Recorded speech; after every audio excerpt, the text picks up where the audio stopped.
Hallelujah, praise the Lord. प्रियो, आज के इस खूबसूरत दिन में मैं आप सभी का स्वागत करती हूँ और सच में ये बहुत ही पवित्र सप्ताह है। हम लोग के लिए बहुत ज़्यादा आनंद की बात है। हम सब के लिए इस बात को सेलिब्रेट करने का दिन है क्योंकि क्रूस पर जय जयकार की ध्वनि सुनाई देती है। आप जानते हैं यीशु मसीह ने क्रूस पर आपके और मेरे लिए अपने प्राणों को दे दिया। कल गुड फ्राइडे था और मैं जानती हूँ आप लोग प्रभु के भवन गए हो। आपने उन 7 अद्भुत वचनों को सुना होगा जो यीशु मसीह ने क्रूस पर से कहे। और सच में प्रियो, ये शोक का दिन नहीं, आनंद का दिन है क्योंकि आपके और मेरे लिए कोई हमसे इतना अधिक प्रेम करता है कि उसने हमें पापों से बचाने के लिए क्रूस पर अपने प्राणों को दे दिया। हालेलुया। और प्रियो, सच में सेलिब्रेशन का दिन है, आनंद का दिन है कि यीशु मसीह जो परमेश्वर का इकलौता पुत्र है, वो हमसे इतना अधिक प्रेम करता है। हालेलुया। प्रियो, जैसे कल गुड फ्राइडे था और कल का जो दिन होगा यानी कि ईस्टर का दिन, वो हर्षोल्लास का दिन है, वो अद्भुत दिन है। क्रूस पर जो यीशु मसीह ने अपने जीवन को दिया, अपने प्राणों को दिया, अपनी क्रूस पर एक एक जो लहू की बूंद बहाई और आपके और मेरे लिए जो अपने जीवन को वहाँ पे कुर्बान कर दिया। ईस्टर यानी संडे के दिन, जिस दिन यीशु मसीह का पुनरुत्थान हुआ, कल हम लोग सेलिब्रेट करेंगे यीशु मसीह का पुनरुत्थान, उनका जी उठना, यीशु मसीह का मृत्यु पर फतेह को पाना। आप जानते हैं, मैं आपसे हर बार एक बात को कहती हूँ, हम उद्धार की बात करते हैं। आज के अगर आप संसार में देखें, अगर आप बड़े बड़े ज्ञानी विद्वानों से बात करें, लोग क्या चाहते हैं एक्चुअल में, अगर आप जानना चाहें उनसे बात करके, बड़े बड़े विद्वानों से, लोग क्या चाहते हैं? लोग चाहते हैं पापों से मुक्ति। और ना सिर्फ इस युग में, अगर आप बुक्स को पढ़ें, यदि आप हिस्ट्री में जाएं, यदि आप पुराने समय के लोगों से बात करें, बात सिर्फ ये थी कि लोग उद्धार चाहते हैं। मोक्ष का अर्थ क्या है? उद्धार। उद्धार का अर्थ क्या है? पापों से मुक्ति। कुछ तो ऐसा हो, कोई तो ऐसा मार्ग हो कि लोग अपने पापों से मुक्ति पाले। क्यों पापों से मुक्ति चाहते हैं लोग? Because of guilt. वो गिल्ट जीने नहीं देता। जब एक व्यक्ति को इस बात का ज्ञान हो जाता है कि हाँ, मैंने बहुत गुनाह किए हैं, मैं बहुत पापी हूँ, और उस बात का गिल्ट उसके भीतर आ जाता है, अब वो नहीं चाहता नेक्स्ट कोई गुनाह करना, क्योंकि उसे मालूम है जो मैं कर रहा हूँ वो गलत है। अब वो कोई गुनाह नहीं करना चाहता, बट क्या होता है, क्योंकि मानव देह में है, क्योंकि शरीर में है, ना चाहते हुए भी वो उस गुनाह को कर देता है।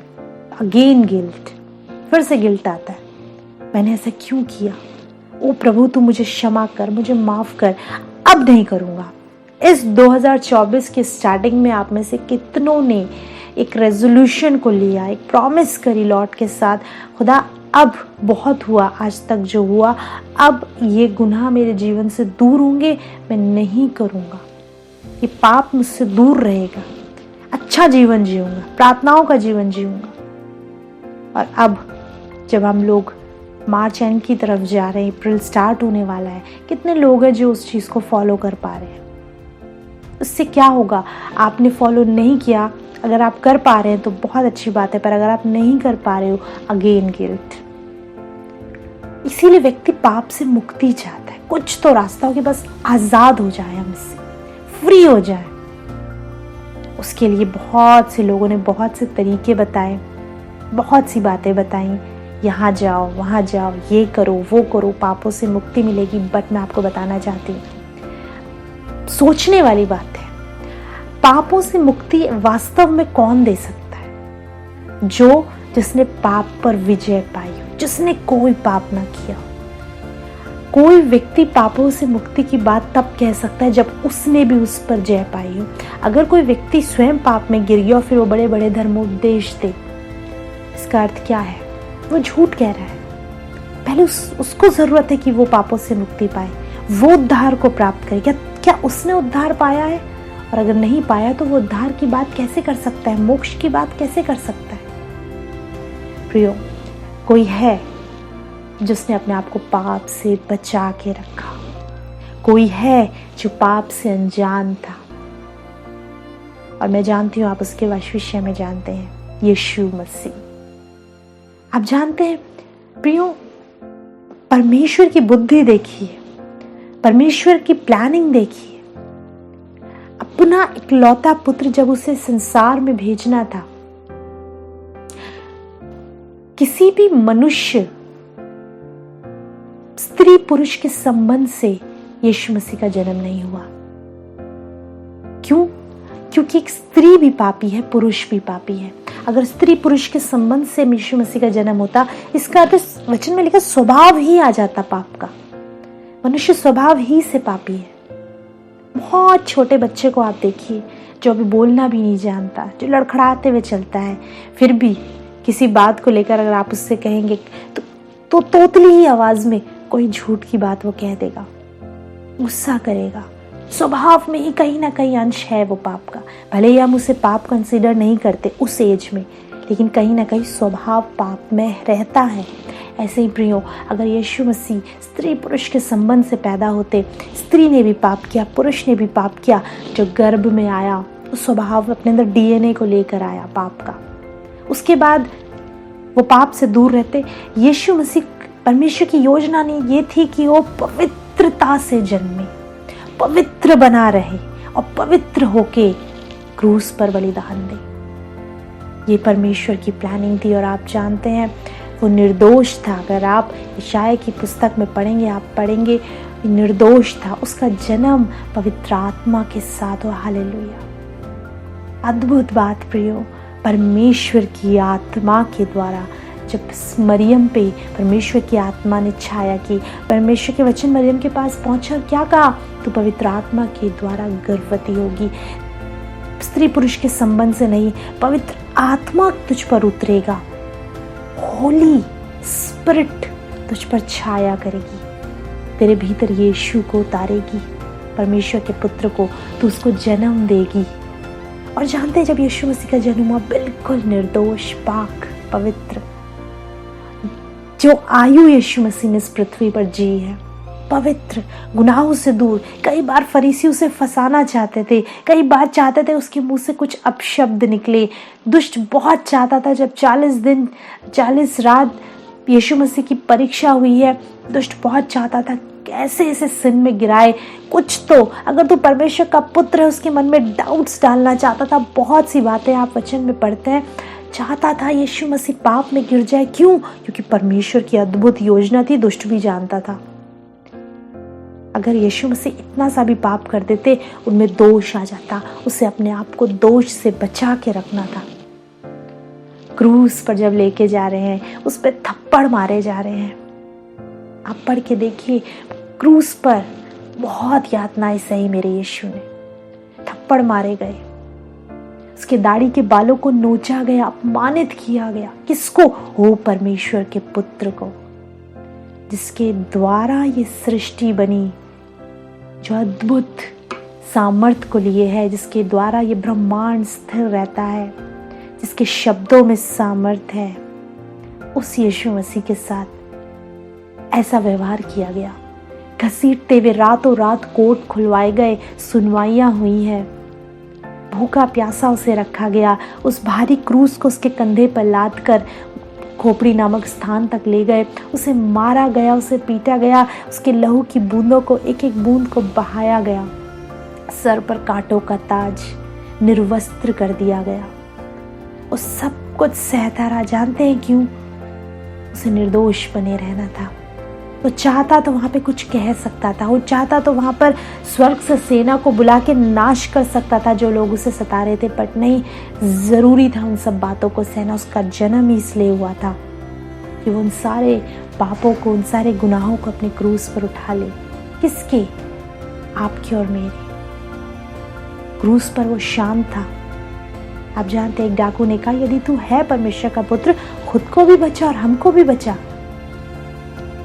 तो दुष्ट तब भी डाउट डालना चाहता था, लेकिन नहीं, यीशु मसीह ने वहां पे, दूसरे डाकू ने क्या कहा? हम तो अपने जो हमने किया उसकी सजा भुगत रही, तो निर्दोष है। दूसरा डाकू भी जान गया निर्दोष होते हुए कितना कुछ सह रहा है। आप जानते हैं यीशु मसीह ने सब कुछ क्यों सहा?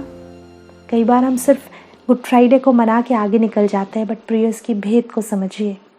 वो नहीं सहता तो वो दंड, वो जो पाप, वो जो गुनाह आप और मैं करते हैं, उसका दंड हमारे ऊपर आ जाता। ज़रूरी था कोई आए और मुझे उससे फ्री कर दिए। जैसे मैंने आपसे कहा, कोई चाहिए जो हमें मोक्ष दिला दे, कोई चाहिए जो पापों से आज़ाद कर दे। यीशु मसीह चाहिए जो आज़ाद कर सकता है। यीशु मसीह चाहिए जो आज़ाद कर सकता है, और सिर्फ यीशु मसीह ही आज़ाद कर सकता है। वो सामर्थ उसी के पास है, वो अधिकार उसे दिया गया है। उसने अपने आप को निर्दोष रखा, बचा के रखा, गुनाह से, पाप से आज़ाद रहा। वो उसे दुष्ट छू भी ना पाया। उसके दिलो दिमाग को, उसके जहन को दुष्ट छू भी ना पाया। वो आज़ाद रहा। उसने लिखा है, बाइबल कहती है, यीशु मसीह ने अपने सर को झुकाकर अपने प्राणों को त्याग दिया, अपने पिता के प्रति आज्ञाकारी रहा। आप जानते हैं, प्राण उसने स्वयं से त्यागे। उसके प्राण को कोई उससे छीन नहीं सकता। यीशु ने स्वयं अपने सर झुकाकर, पिता के आज्ञाकारी होकर अपने प्राणों को त्याग दिया। उसने अपनी मर्जी से अपने प्राणों को दिया हमारे लिए। उसने कहा, मैं अपने प्राणों को तुम्हारे लिए देता हूँ। वचन में लिखा है, सच्चा चरवाहा मैं हूँ, और सच्चा चरवाहा अपनी भेड़ों के लिए अपने प्राणों को देता है। जो अपने प्राणों को न दे सके वो चरवाहा नहीं। उसने अपने प्राणों को दिया ताकि हम आज़ाद किए जा सके। इसे बहुत कैजुअली मत लीजिए, इसको बस एक रीतियों की तरह मत मनाइए। कोई है जिसने आपके लिए कीमत चुकाई है, कोई है जिसने आपके जीवन के लिए अपने जीवन को दे दिया। कौन दे सकता है आपको उद्धार? यीशु मसीह। क्यों? क्योंकि वो उद्धार करता है। क्यों? क्योंकि उसके पास वो अधिकार है। वो क्यों दे सकता है जीवन? एक और महत्वपूर्ण बात, वो मरा, वो गाड़ा गया, और वो तीसरे दिन मृतकों में से जी उठा। हालेलुया। कौन आपको मृत्यु के पार की बातें बता सकता है? अगर बात सिर्फ इस जीवन की होती, फॉर एग्जाम्पल, आप ये सोचिए, एक दीवार है, इसका नाम मृत्यु है। एक व्यक्ति आया, इस दीवार से टकराया, मृत्यु से, और जीवन खत्म। तो अगर इस दीवार के पार कुछ नहीं है, ये दीवार ही अंतिम, यही दीवार आखिरी पड़ाव है, इसके बाद कुछ नहीं है, तो लोग पाप पुण्य के चक्कर में क्यों पड़े हैं? क्यों लोग पाप के बारे में सोचते हैं? क्यों लोग सोचते हैं हमें पुण्य करना है? क्यों लोगों को मोक्ष चाहिए?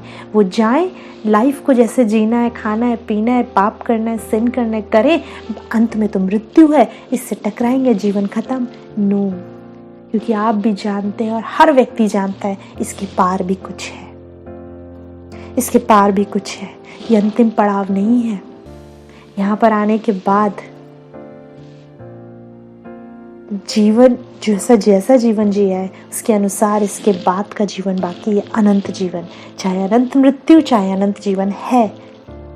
कोई है जो इस मृत्यु को पार करके उस जीवन तक पहुंचा, मृतकों में से फिर जी उठा।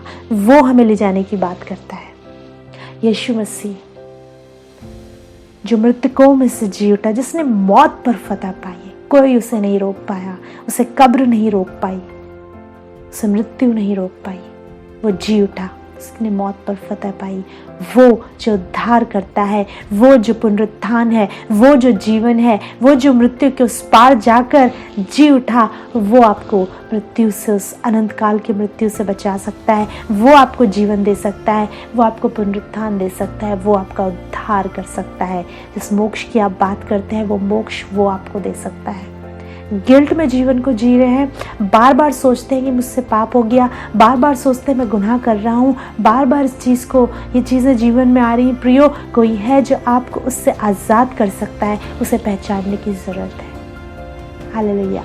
आज वचन में से मैं आज आपके सामने पढ़ूंगी, यूहन्ना 10 उसके 16 पद से आगे हम पढ़ेंगे। लिखा है, मेरी और भी भेड़ें हैं जो इस भेड़शाला की नहीं, मुझे उनका भी लाना अवश्य है।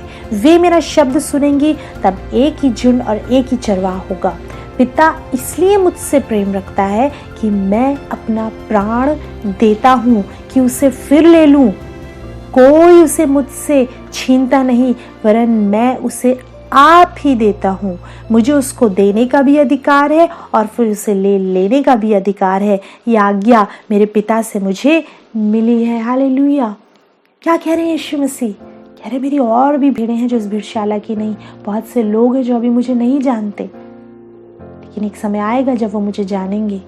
एक समय आएगा जब वो अपने सच्चे चरवाहा को पहचानेंगे, और उस समय ज़रूर आएगा। बाइबल कहती है हर घुटना झुकेगा, हर जुबान इस बात को कहेगी कि यीशु ही प्रभु है।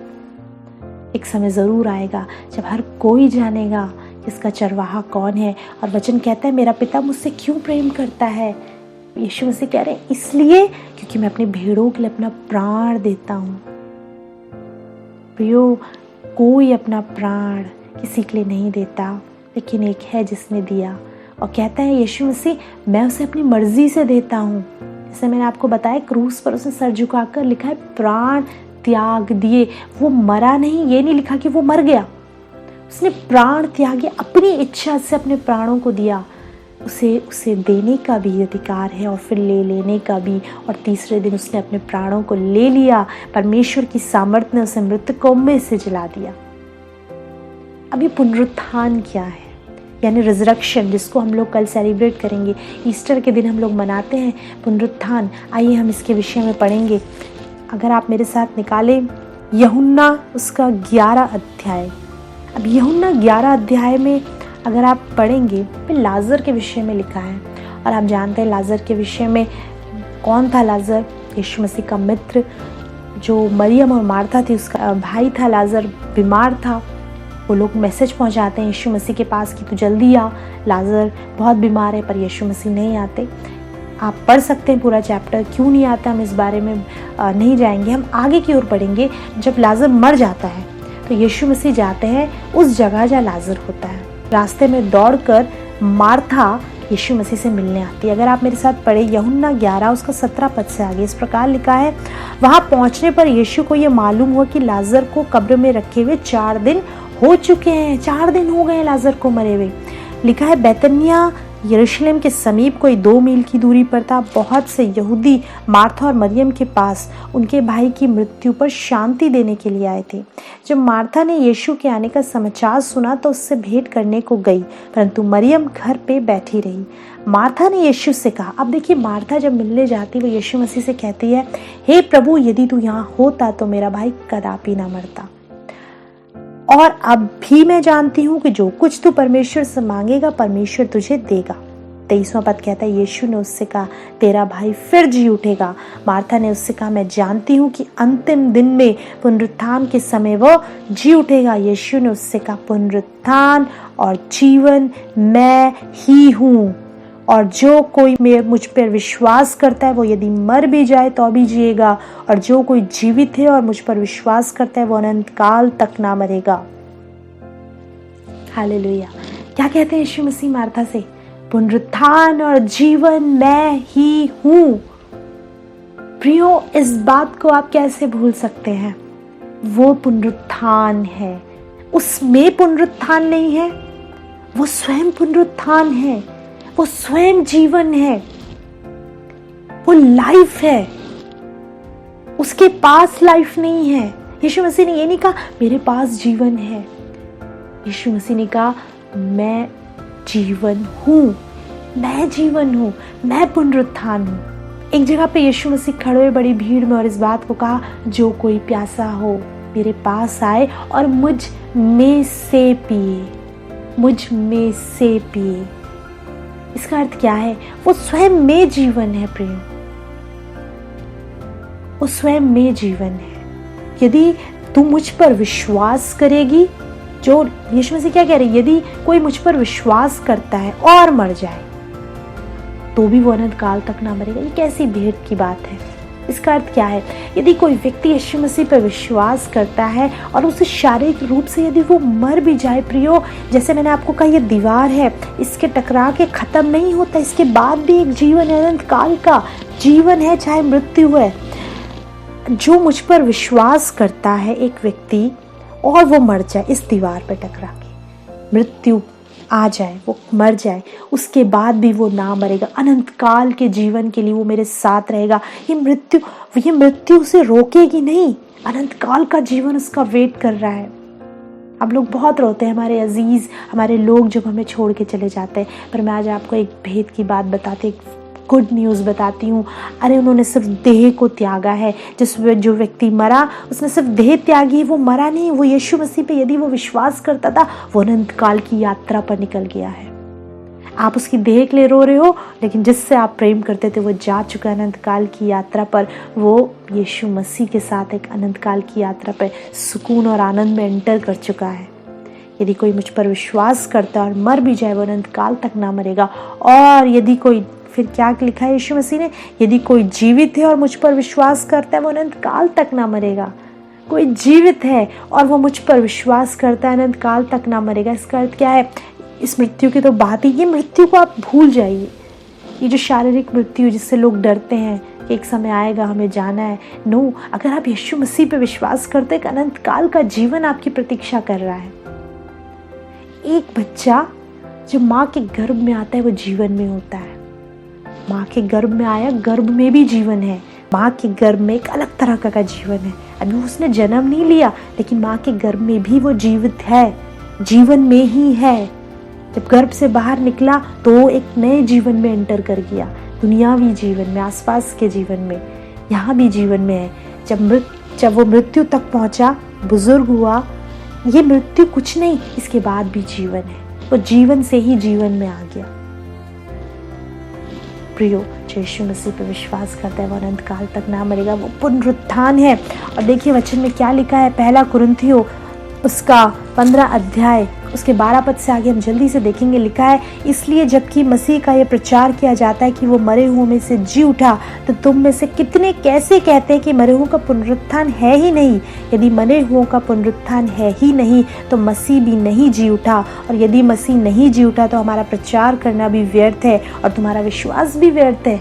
अगर यीशु मसीह जी नहीं उठा तो हम क्यों प्रचार कर रहे हैं? फिर तो प्रचार का कोई बेस नहीं रहा। हम किसका प्रचार करें? जो मृतकों में से जी उठा, अद्भुत है, जो सामर्थ्य है, जो पुनरुत्थान है, जो जीवन है, हम उसका प्रचार कर रहे हैं। और यदि वो जी नहीं उठा तो हमारा, पौलुस कहता है, हमारा प्रचार व्यर्थ है।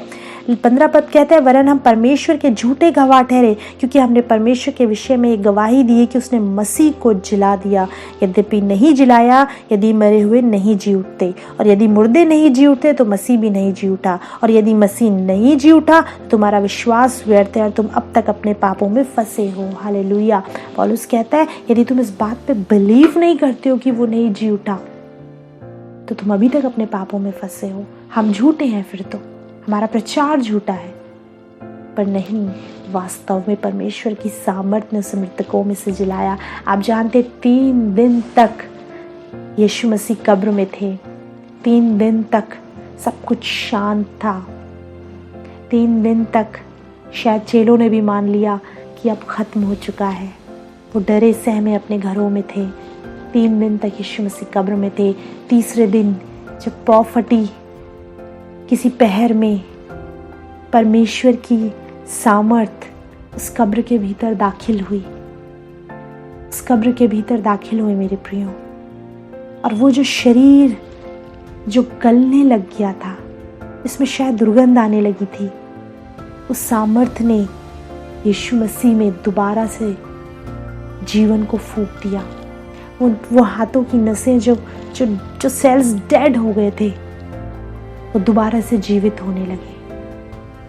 आप जानते हैं, जब कोई व्यक्ति क्लिनिकली डेड हो जाता है, सब उसके ऑर्गन्स काम करना बंद कर देते हैं, उसके सेल्स डेड हो जाते हैं। धीरे धीरे धीरे करके उसके सेल्स डेड हो जाते हैं। उसका ब्रेन डेड, उसका हार्ट डेड, किडनी डेड, सब चीज़ें डेड, सेल्स, ऑर्गन, सब कुछ खत्म। तीसरे दिन परमेश्वर की सामर्थ्य ने उन सेल्स को रिस्टोर किया। दोबारा से जीवन उत्पन्न हुआ। दोबारा से यीशु मसीह में वो जीवन कौन था? परमेश्वर की सामर्थ्य ने उसे मृतकों में से जिलाया। कब्र उसे रोक नहीं सकी, कब्र का पहरा उसे रोक नहीं सका। वो जीवित हो उठा, वो जीवित उठा, और वो आज भी जीवित है। आप जानते हैं, उसके बाद, जीवित होने के बाद वो अपने चेलों को दिखाई दिया, चेलों के साथ रहा। और आप पढ़ के देखिए कितने अद्भुत काम यीशु मसीह ने उसके बाद करे, और वो जीवित स्वर्ग पर उठा लिया गया। और मैं आपको बताना चाहती हूँ, वो आज भी जीवित है। पिता की दाहिनी ओर जो यीशु मसीह बैठा है वो मृतकों में से जी उठने वाला यीशु मसीह है, वो उसके साथ बैठा है। और जब वो हमें लेने आएगा उसी देह में वो लेने आएगा। अगर आप इसी कुरिन्थियों में आगे पढ़ेंगे, लिखा है पार्थिव देह और है, शारीरिक देह और है। वो शारीरिक देह मर गई और जब जी उठा यीशु, वो दूसरी देह थी, वो स्वर्गीय देह थी, वो देह थी जो परमेश्वर ने उसे दी, और उसी देह में आपको और मुझे लेने आएगा। आप लाजर के विषय में हम पढ़ रहे थे, लाजर 4 दिन का मर गया था। आप जानते हैं यीशु मसीह कब्र के बाहर जब खड़े हुए, वो यीशु मसीह ने पुकारा, हे लाजर बाहर निकला। जीवन देने वाले जो यीशु मसीह ने क्या कहा था मार्था से, मैं जीवन हूँ।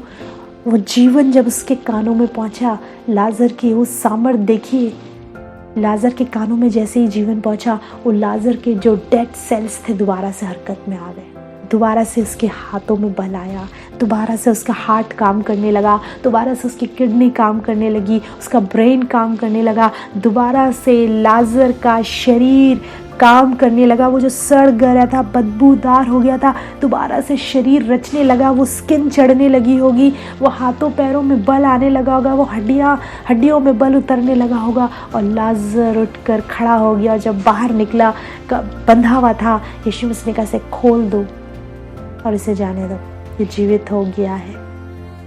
प्रियो, वो सामर्थ, वो रिजरेक्शन, वो जीवन यीशु ही है। मैं ये नहीं कहती उसके पास है, वो ही है जो उद्धार दे सके, वो यीशु ही है। जो मोक्ष की तलाश में आप हो, वो यीशु ही के पास है। क्यों? क्योंकि जो मृत्यु के पार जाकर जीवित हो उठा, वो ही उद्धार दे सकता है।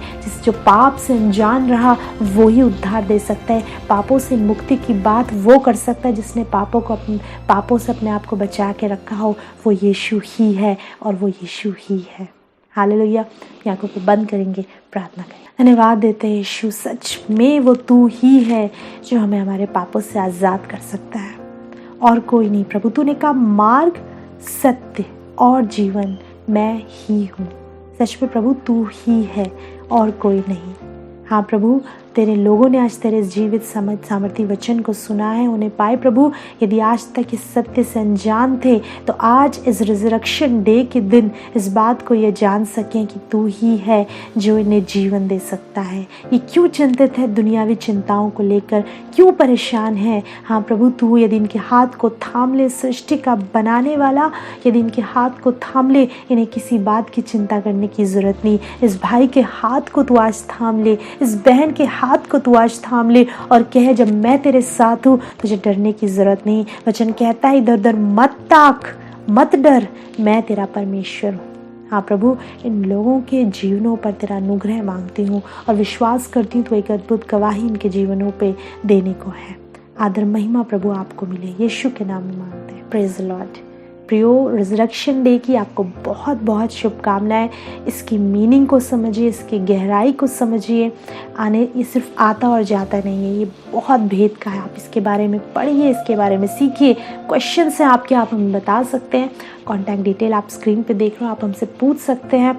और आपकी प्रार्थना के विषय तो वो भी आप हमसे शेयर कर सकते हैं।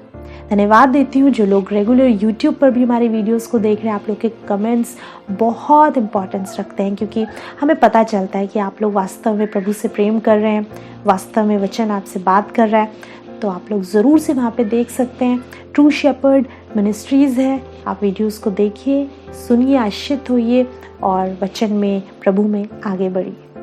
प्रियो, यदि आप प्रेयर रिक्वेस्ट है आपकी तो आप हमें SMS भी कर सकते हैं, व्हाट्सएप भी कर सकते हैं और हमसे बात कर सकते हैं। अगले सप्ताह प्रियो हम आपसे दोबारा इसी चैनल पर मुलाकात करेंगे। तब तक प्रभु यीशु मसीह में आप सभी को हमारा सलाम।